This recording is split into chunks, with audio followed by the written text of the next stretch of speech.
These were rich trappings, but perhaps what you'd expect from a great dynasty. Lots of gold. But what light did it shed upon the secrets of Alexander's success? Well, then, amid the dust and debris on the tomb floor, the archaeologists picked up something which at first sight looked rather inconspicuous.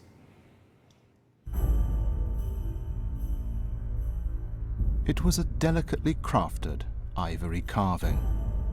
As they dug deeper, they found more.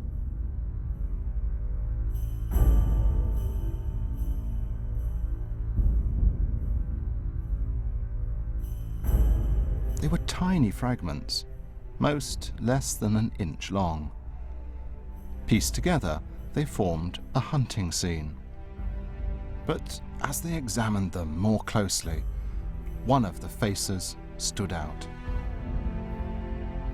This was the face that would appear on busts and paintings for hundreds of years throughout the Mediterranean. Ξαφνικά εμφανίζεται αυτή η εικόνα του συγκεκριμένου ανθρώπου. Ξαφνικά τώρα... Now suddenly a face emerged of someone we recognized. It was the face of a real person. We had discovered the image of the man who was at the center of ultimate power. They were looking at the face of Alexander the Great. And this was the earliest image of him ever discovered. It was also the first lifelike representation of a king. Up until now, kings had been portrayed by characterless depictions, created to a formula. But this marked the moment of another artistic revolution, the birth of the political portrait. Είναι το μαγικό σημείο που εξασφαλίζει την ευλογία του. As a portrait, it really captures his political power and strength. It marks the very moment a new artistic idea was born. Της γέννησης αυτής της συγκεκριμένης ιδέας.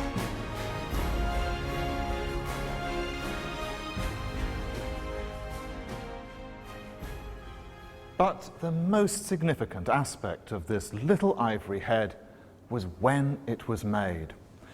It was placed in this tomb. That means that it was made before Philip died and before Alexander became king.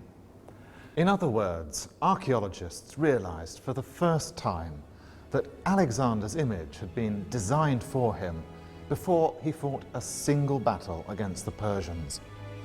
Between them, Philip and Alexander had already come up with a winning image, an image to take on the world.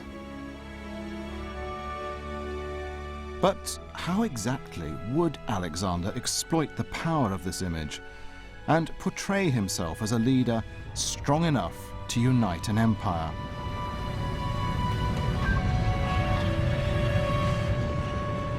The answer to that was found buried under tons of lava at the foot of a volcano.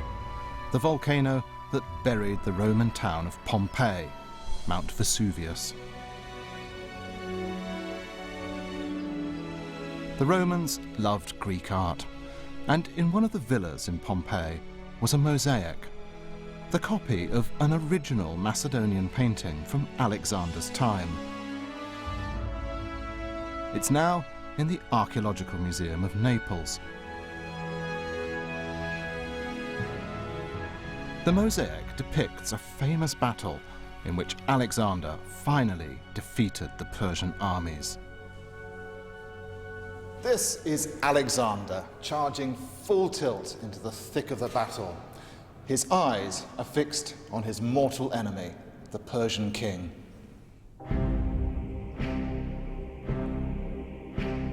Alexander is shown in the heat of action, leading his troops, spear in hand.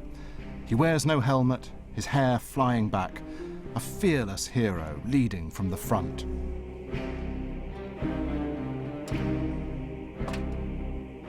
And the impact of this image is even greater when you look across to the other side of the mosaic. Look at the face of the great Persian king. It's a study of panic and fear. He can't get away quick enough. And so the whole of this political poster offers us a clear choice. Do you go for the braveheart or the coward? The hero or the villain? It's a collision of values in which Alexander is predestined for victory. Alexander had discovered he could use his portrait to persuade his new subjects that he was invincible. It was an image to inspire admiration and respect. Here was a man who could unite the empire and was worthy of replacing the King of Persia himself.